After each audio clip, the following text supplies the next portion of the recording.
ஏப்பா எங்கேயாச்சும் கூட்டி போய் என்னை பழி கொடுக்கணும்னே முடிவு பண்ணிட்டியா நீ? நான் படம் பார்த்துட்டு வெளியே வரும்போது யோசிச்சது என்னன்னா, கொடுத்த 100 ரூபாய்க்கு படத்துல போட்ட பழைய பாட்டெல்லாம் ஃபுல்லா போட்டிருந்தாலாச்சு பாத்துருக்கலாம் அப்படின்னு தோணுச்சு. நம்ம ஃப்ரெண்டு ஒருத்தன் சொன்னா, ஏண்டா படத்துல பழைய பாட்டு போட்டிருந்தா பாத்துருக்கலாம், ஆனா இவங்க ஆடுறது எப்படிடா பாக்குறது அப்படின்னு கேட்டான். கரெக்ட் தான் மாப்பிள்ள. பாடா ஒரு சில சீக்வன்ஸ் அங்க இங்கன்ட்டு சப்டைட்டில் காமெடி அப்படின்ட்டு ஒன்று வரும். அந்த மாதிரி சின்னதா ஒர்க் ஆச்சு அவசரம், பெருசா இந்த படம் ஒர்க் ஆகவே இல்லை. சந்தானம் ப்ரோ என்னாச்சுன்னு தெரியல, படம் ஒரு படத்துல நல்லா கொடுத்துட்டாருன்னா ஒரு படத்துல காவு வாங்கிடுறாரு நம்மள பிடிச்சி. அந்த மாதிரிதான் இந்த டிடி நெக்ஸ்ட் லெவல்.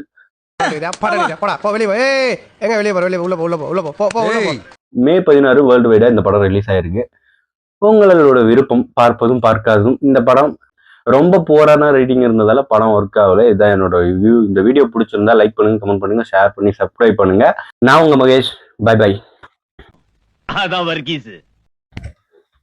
இந்த பேய் படத்தை பாக்குறதுக்கு நான் சந்தானத்தோட பிஸ்கோத் படத்தை சூப்பரா இன்னும் 2 வாட்டி கூட உட்காந்து பாத்துருக்கலாம் அப்படின்ற மாதிரி தான் என்னோட ஃபீலிங் இருந்துச்சு.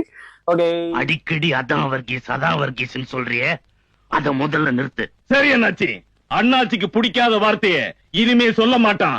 அதான் வர்கீஸ்.